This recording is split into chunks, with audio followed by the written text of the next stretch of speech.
Hello everyone, स्वागत है आपका हमारे यूट्यूब के चैनल पर। जैसा कि आप सभी को पता है, एनसीईआरटी सीरीज चल रही है क्लास 10th का। आज हम एनसीईआरटी साइंस कवर कर रहे हैं। क्लास 10th के एनसीईआरटी में साइंस में आज चैप्टर फर्स्ट रासायनिक अभिक्रियाएं एवं समीकरण के बारे में पढ़ने वाले हैं। इस चैप्टर का पार्ट सेकंड वीडियो है। पार्ट फर्स्ट वीडियो देखने के लिए आपको हमारे यूट्यूब के चैनल पर जाना पड़ेगा, वहां आपको सारे लेक्चर्स मिलेंगे। तो स्टार्ट करते हैं बिना टाइम को वेस्ट किए, एक धमाकेदार तरीके के साथ एक नए अंदाज में रासायनिक एवं अभिक्रियाएं एवं समीकरण के बारे में समझते हैं। हमने पिछला जो पार्ट था उसमें हमने कवर किया था कि रासायनिक अभिक्रियाएं क्या होती हैं और उनका समीकरण किस प्रकार से निरूपण किया जाता है। उसी वीडियो को आगे बढ़ाते हुए आज हम कुछ और नई बातों के बारे में जानेंगे, समझेंगे और एकदम से अपने दिमाग में रखेंगे ताकि हमारे दिमाग में ये हमेशा परमानेंटली याद हो जाए। तो सबसे पहले थोड़ा सा मैं आपको फिर समझा देती हूँ कुछ चीज़ों के बारे में। तो सबसे पहले मैं रासायनिक अभिक्रिया के बारे में बता देती हूँ, जैसा कि कुछ लोग पार्ट फर्स्ट वीडियो नहीं देखे हैं तो उनको भी क्लियर हो जाए। रासायनिक अभिक्रिया की मैं बात करूं तो रासायनिक अभिक्रिया में एक या अधिक पदार्थ आपस में अंतर क्रिया करके परिवर्तित होते हैं। क्या होता है रासायनिक अभिक्रिया में? एक या अधिक पदार्थ आपस में अंतर क्रिया करके परिवर्तित होते हैं। एक या भिन्न रासायनिक गुण वाले पदार्थ बनते हैं। कौन से? एक या भिन्न रासायनिक गुण वाले पदार्थ बनते हैं। किसी रासायनिक अभिक्रिया में भाग लेने वाले पदार्थ को अभिकारक कहते हैं। क्या कहते हैं? अभिकारक किसे कहते हैं? किसी रासायनिक अभिक्रिया में भाग लेने वाले पदार्थों को अभिकारक कहेंगे।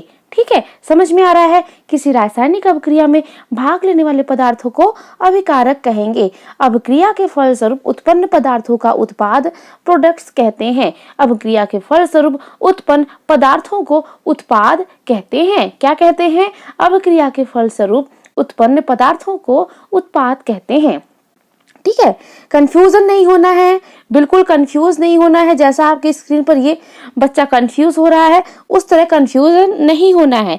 मैंने आपको क्या बताया? रासायनिक अभिक्रिया में एक या अधिक पदार्थ आपस में अंतरक्रिया करके परिवर्तित होते हैं और एक या अधिक भिन्न रासायनिक गुण वाले पदार्थ बनाते हैं। किसी रासायनिक अभिक्रिया में भाग लेने वाले पदार्थों को अभिकारक कहेंगे। अभिक्रिया के फलस्वरूप उत्पन्न पदार्थों को उत्पाद यानी प्रोडक्ट्स कहते हैं। लैवासिए के समय से ही ज्ञात है कि रासायनिक अभिक्रिया बिना किसी मापने योग्य द्रव्यमान परिवर्तन के होती है। ठीक है, इसी को द्रव्यमान संरक्षण का नियम भी कहा जाता है। ये बहुत थोड़ा सा बेसिक चीजें हैं, तो मैं आपको ये द्रव्यमान संरक्षण का नियम बता दूं कि जिसमें द्रव्यमान में परिवर्तन हो जाता है उसे ही द्रव्यमान संरक्षण का नियम कहते हैं। अर्थात किसी रासायनिक अभिक्रिया में न तो द्रव्यमान नष्ट होता है और न ही पदार्थ में परिवर्तन होता है। यानी कहने का मतलब है कि रासायनिक अभिक्रिया में जो पदार्थ का द्रव्यमान होता है वह न ही नष्ट होता है और न ही बनता है। ठीक है, कुछ मैं उदाहरण बताती हूँ आप लोगों को रासायनिक अभिक्रिया के।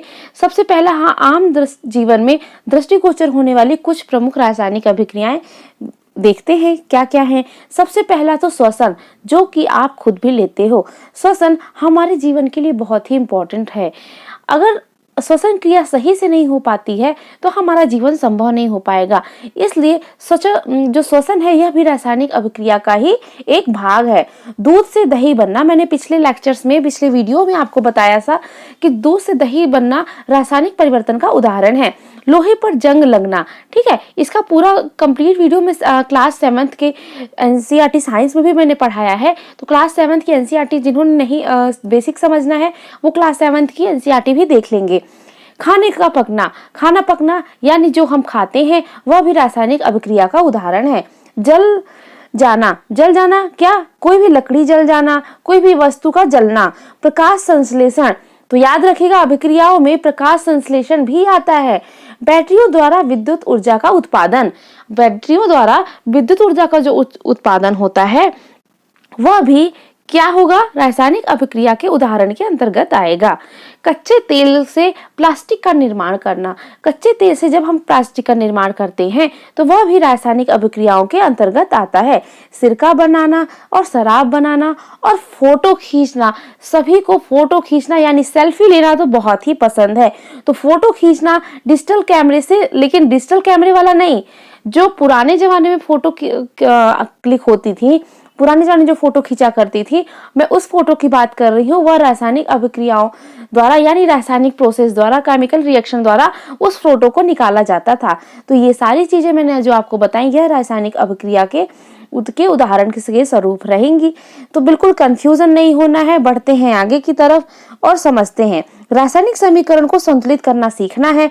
अब बिल्कुल से लाइक बटन जिस तरह डांस कर रहा है आपकी स्क्रीन पर, फटाफट वीडियो को लाइक कर लीजिए, चैनल को सब्सक्राइब कर लीजिए और अपने दोस्तों और अपने छोटे भाई बहनों को ये वीडियो जरूर शेयर करिए।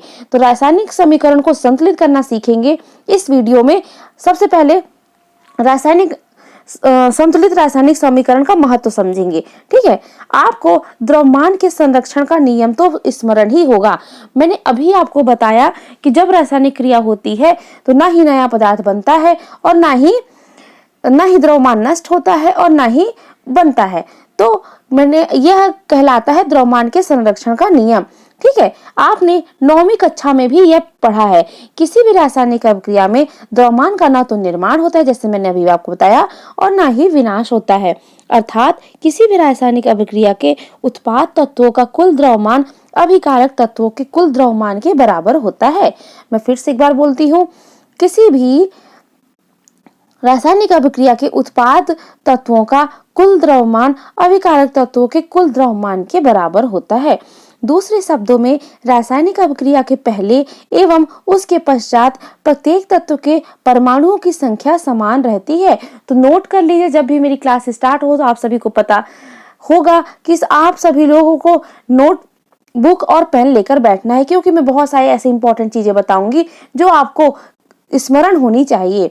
तो दूसरे शब्दों में अगर हम कहें तो रासायनिक अभिक्रिया के पहले एवं पश्चात प्रत्येक तत्व के परमाणुओं की संख्या समान रहती है। इसलिए हमें कंकाली समीकरण को संतुलित करना आवश्यक होता है। क्या समीकरण 1.2 जो है वह संतुलित है? आइए हम रासायनिक समीकरण को चरणबद्ध तरीके से संतुलित करना सीखें। सबसे पहले बात करते हैं, जो आपको दर्शाया गया है, आपको दिख रहा होगा, जिंक प्लस सल्फ्यूरिक अम्ल जो है वह जिंक सल्फेट और हाइड्रोजन में टूट रहा है। ठीक है, उपरोक्त शब्द समीकरण को निम्नलिखित रासायनिक समीकरण से दर्शाया जा सकता है। रासायनिक समीकरण से किस प्रकार से? जिंक का जो सिंबल होता है वो Zn होता है, सल्फ्यूरिक अम्ल यानी H2SO4, जिंक सल्फेट यानी ZnSO4 और प्लस हाइड्रोजन यानी H2। ठीक है, समझ में आया? इस प्रकार से हम समीकरण को संतुलित करते हैं। ठीक है, एक बार फिर मैं बताऊं आपको, जिंक प्लस सल्फ्यूरिक अम्ल क्या बना? जिंक सल्फेट और हाइड्रोजन। जिंक का है Zn प्लस H2SO4, क्या बना? Zinc sulphate ZnSO4 plus H2। ठीक है, तीर के निशान के दोनों ओर के तत्व परमाणु की संख्या में तुलना करना है। अब आपको तीर के दोनों साइड पे जो परमाणुओं की संख्या है उनकी तुलना करना है आपको।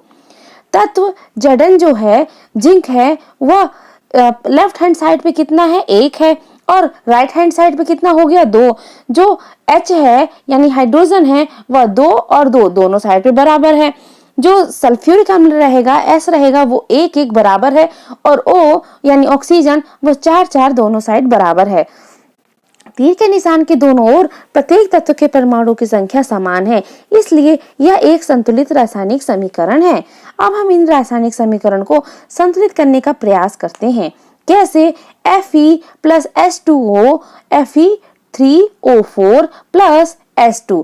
चरण पहला जो है वह रासायनिक समीकरण को संतुलित करने के लिए सब पहले प्रत्येक सूत्र के चारों ओर एक बॉक्स बना लेना है। ठीक है, जैसे Fe हो गया, H2O हो गया, Fe3O4 हो गया और H2, इस के चारों तरफ आपको बॉक्स बना लेना है, जिस प्रकार से आपको स्क्रीन पर दिख रहा है। ठीक है, तो चलो जल्दी जल्दी, जिसने वीडियो को लाइक नहीं किया है लाइक कर लीजिए, चैनल को सब्सक्राइब कर लीजिए और हमारे बेल आइकन बिल्कुल दबा लीजिए, क्योंकि अब आपकी क्लासेस स्टार्ट हो गई हैं रेगुलर तरीके से, इसलिए आपको सारी चीजें समझने के लिए बेल आइकन दबाना होगा, ताकि जब भी नया वीडियो अपलोड हो तो आपके पास जरूर नोटिफिकेशन आए।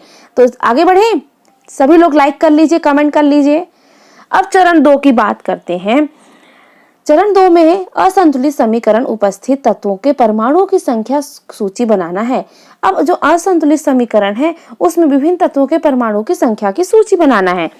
जो Fe है उसके परमाणु की संख्या लेफ्ट हैंड साइड पे कितनी है, 1, और राइट हैंड साइड पे 3 है। जो हाइड्रोजन है वह लेफ्ट हैंड साइड पे 2 है और राइट हैंड साइड पर भी 2 है, और जो ऑक्सीजन है वह लेफ्ट हैंड साइड पे 1 है और राइट हैंड साइड पे 4 है। चरण 3 की बात करें तो सुविधा के लिए सबसे अधिक परमाणु वाले यौगिक को पहले संतुलित कर लीजिए। क्या कर लीजिए? सबसे अधिक परमाणु वाले जो यौगिक हैं उन्हें संतुलित करना होगा, चाहे वह अभिकारक हो या उत्पाद हो, चाहे वह क्या हो, अभिकारक हो या उत्पाद हो। ठीक है, समझ में आ रहा है सभी को?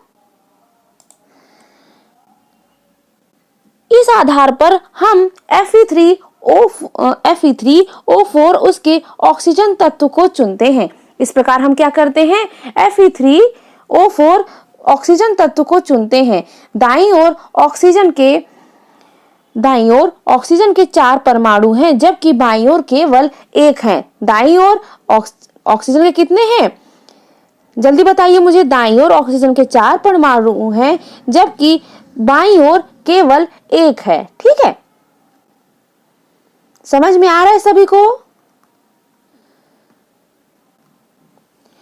अब बात करते हैं ऑक्सीजन परमाणु को संतुलित करने का। ऑक्सीजन के परमाणु प्रारंभ में 1 थे H2O में। ठीक है, H2O में उत्पाद में कितने कहाँ हो गए, उत्पाद में 4 हो गए, Fe3O4 दिख रहा है ना सभी को, Fe3O4। तो संतुलित करने के लिए हम 1 के साथ 4 को गुणा किए हैं। ठीक है, याद रखना यह आवश्यक है कि परमाणु संख्या को बराबर करने के लिए यह अभिक्रिया में शामिल तत्वों का तथा यौगिक के सूत्र को नहीं बदल सकते। याद रखिए, इस अभिक्रिया में जो संतुलित करने की जो प्रक्रिया है, इसमें क्या करते हैं, यौगिक के सूत्रों को नहीं बदलना है। जैसे कि ऑक्सीजन परमाणु को संतुलित करने के लिए हम 4 गुणांक लगाकर 4H2O लिख सकते हैं, लेकिन H2O4 या H2O4 नहीं लिख सकते। ठीक है, समझ में आ रहा है आप लोग सभी लोगों को? बहुत इंपॉर्टेंट टॉपिक है समीकरण संतुलित करना। बहुत लोगों को इसमें दिक्कत आती है, तो बिल्कुल ध्यान लगाकर आप समझिए।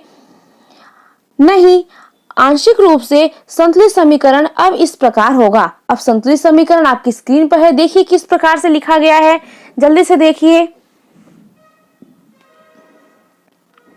अब चरण जो चौथा आता है यह है Fe तथा H परमाणु अब भी संतुलित नहीं है।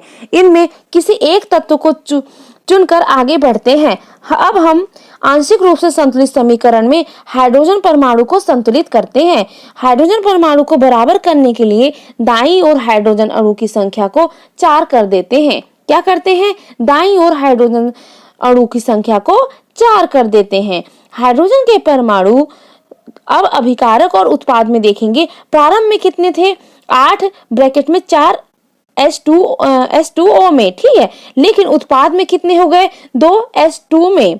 ठीक है, संतुलित करने के लिए हम 8 में 2 गुणे 4 किए हैं। ठीक है, संतुलित करने के लिए हम क्या किए हैं, 2 को 4 में गुणा किए हैं। अब संतुलित समीकरण आप देखिए स्क्रीन पर लिखा हुआ है, किस प्रकार से लिखा गया है, जल्दी से मुझे कमेंट सेक्शन में बताइए। आप सभी को क्लियर हो रहा है कि नहीं हो रहा है?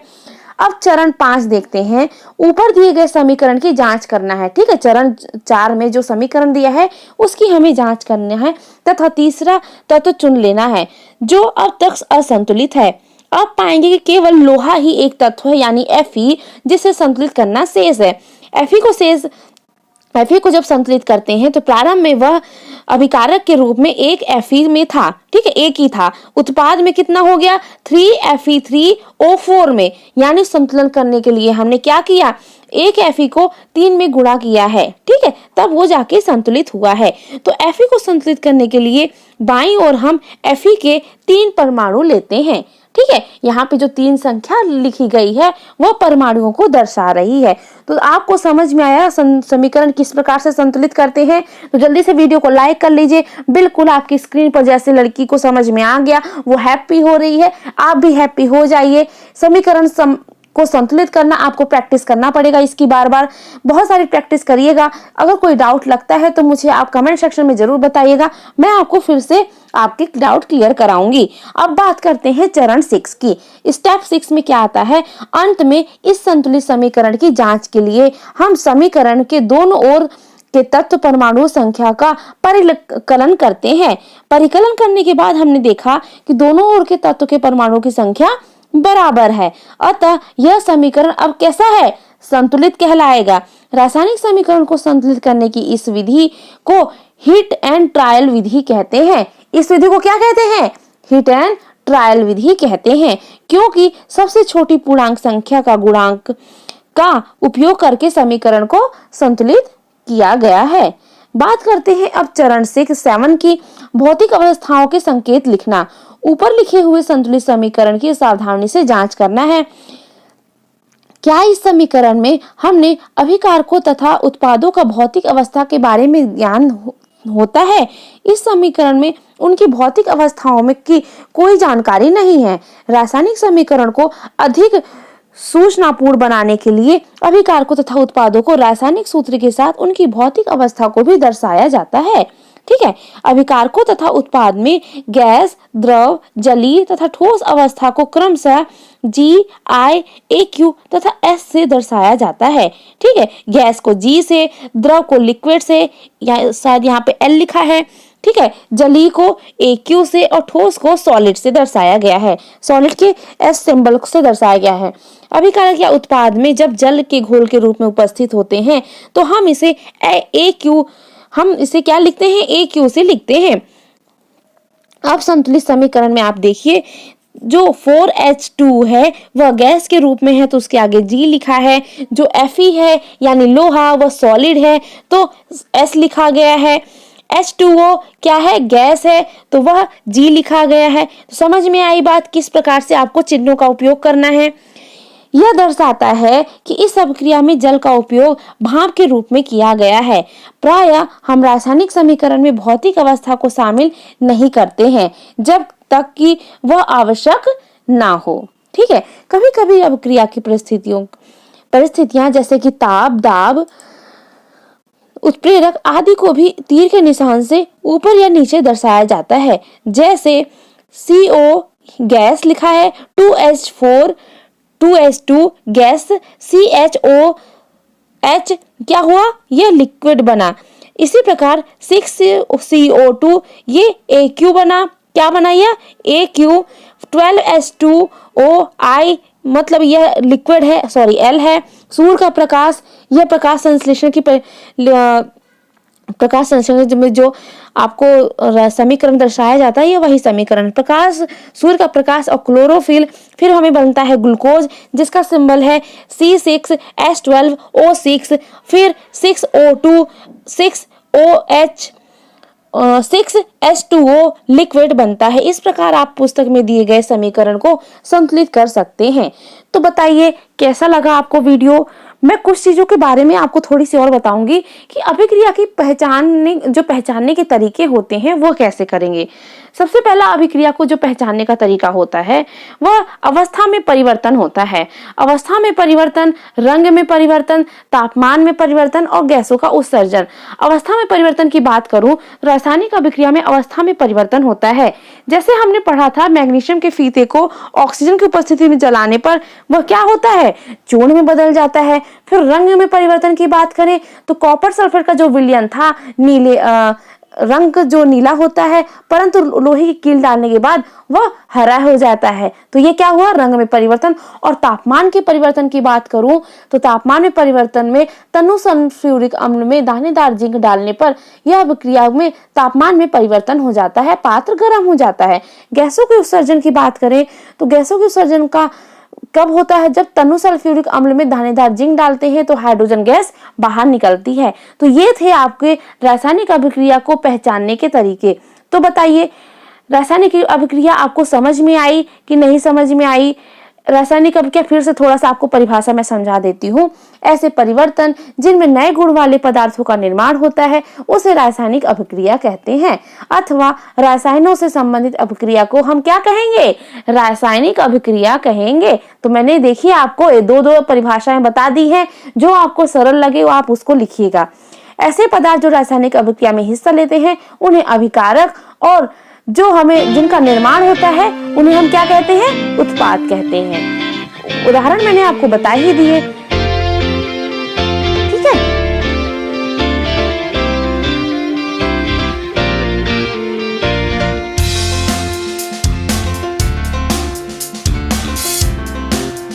तो जल्दी से बताइए कैसा लगा आपको ये वीडियो, मुझे कमेंट सेक्शन में करके बताइए। वीडियो को लाइक कर लीजिए और कमेंट करना बिल्कुल मत भूलिएगा, और हमें बिल्कुल बताइएगा कि आपको यह वीडियो कितना लाभदायक होता है, ठीक है। मिलते हैं नेक्स्ट वीडियो में एक धमाकेदार तरीके से।